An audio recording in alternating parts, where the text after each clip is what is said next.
పితా పుత్ర పవిత్ర ఆత్మ నామమున ఆమెన్.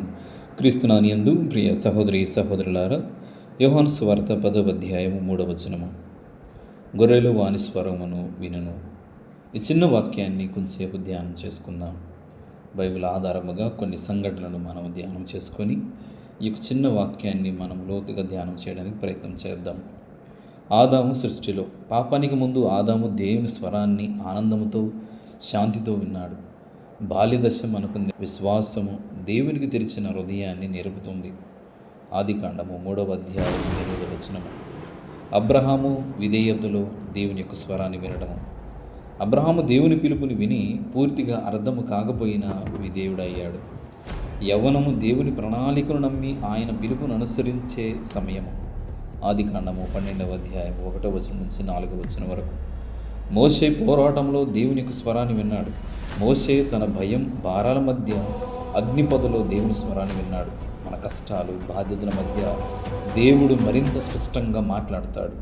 నిర్గమకాండము 3వ అధ్యాయం 1వ వచనం నుంచి 6వ వచనం వరకు మనం చూడవచ్చు.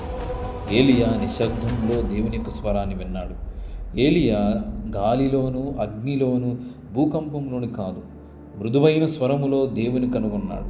మధ్య వయస్సు మనకు నిశ్శబ్దం ద్వారా దేవుని స్వరం వినడం మనకు నేర్పుతుంది. రాజుల మొదటి గ్రంథము 19వ అధ్యాయము 11వ వచనం నుంచి 13వ వచనం వరకు. దావీదు పశ్చాత్తాపంలో దేవుని యొక్క స్వరాన్ని విన్నాడు. దావీదు ప్రవక్త నాతాను ద్వారా దేవుని సరిదిద్దే స్వరాన్ని విన్నాడు. కొన్నిసార్లు దేవుడు మనసాక్షి బాధ పశ్చాత్తాపం ద్వారా మాట్లాడతాడు. సమూయేలు 2వ గ్రంథము 12వ అధ్యాయం 1వ వచనం నుంచి 7వ వచనం వరకు మనం చదవచ్చు. యోబు బాధలలో దేవుని యొక్క స్వరాన్ని విన్నాడు. యోబు తన బాధల మధ్య దేవుని కోసం వెతికి చివరకు ఆయనను అనుభవించాడు. వృద్ధాప్యం, రోగం, బాధ లోతైన ప్రార్థనకు మార్గమవుతాయి. యోబు గ్రంథంలో 38వ అధ్యాయము 1వ వచనం నుంచి 4వ వచనం వరకు మనం చూడవచ్చు. యెషయా ప్రవచనంలో దేవుని యొక్క స్వరాన్ని విన్నాడు. నేను ఎవరిని పంపుదును అని దేవుని యొక్క స్వరం విన్నప్పుడు, నేను ఇక్కడ ఉన్నాను, నన్ను పంపుమని యెషయా దేవునికి సమాధానం ఇచ్చాడు. దేవుని స్వరం వినడం ఎల్లప్పుడూ సేవకు దారితీస్తుంది. యెషయా గ్రంథము 6వ అధ్యాయం 8వ వచనం. అదేవిధముగా పరిశుద్ధ మరియమ్మాత సంపూర్ణ సమర్పణలో దేవుని యొక్క స్వరాన్ని వింది.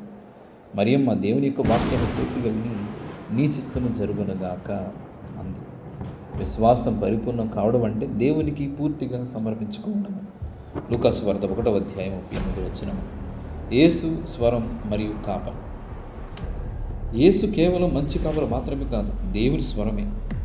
ఆయన గొర్రెలు ఆయన స్వరాన్ని విని ఆయన అనుసరించి నిత్య జీవితాన్ని పొందుతారు. కాబట్టి మనం ఆ యొక్క స్వరాన్ని విని ఆ ప్రభుని అనుసరించి మనము కూడా రక్షణ భాగ్యాన్ని పొందుకోవడానికి ప్రయత్నం చేద్దాం. యోహాను సువార్త 10వ అధ్యాయం 27వ వచనం. కాబట్టి ప్రియ సహోదరి సహోదరులారా, మన దైనందిన జీవితంలో వాక్యం చదవడం ద్వారా, దీవబలి పూజలు పాల్గొనడం ద్వారా, మన ఇతరులను కలిసినప్పుడు దేవుని యొక్క స్వరాన్ని వినడానికి ప్రయత్నం చేద్దాం. తద్వారా మనలో ఎటువంటి ద్వేషం కానీ ఈ యొక్క పరాయి సాతాను యొక్క శక్తి మనను ఆవరించదు. కేవలం దేవుని యొక్క స్వరాన్ని ఆలకిస్తాం. దేవుని యొక్క మార్గంలో మనము ప్రయాణం చేస్తాం. కాబట్టి దేవుని యొక్క స్వరాన్ని ఆలకించుదాం. దేవుని యొక్క స్వరాన్ని గుర్తించి నిత్య జీవితాన్ని పొందుకోవడానికి ప్రయత్నం చేద్దాం. పితా పుత్ర పవిత్ర ఆత్మ నామమున ఆమేన్.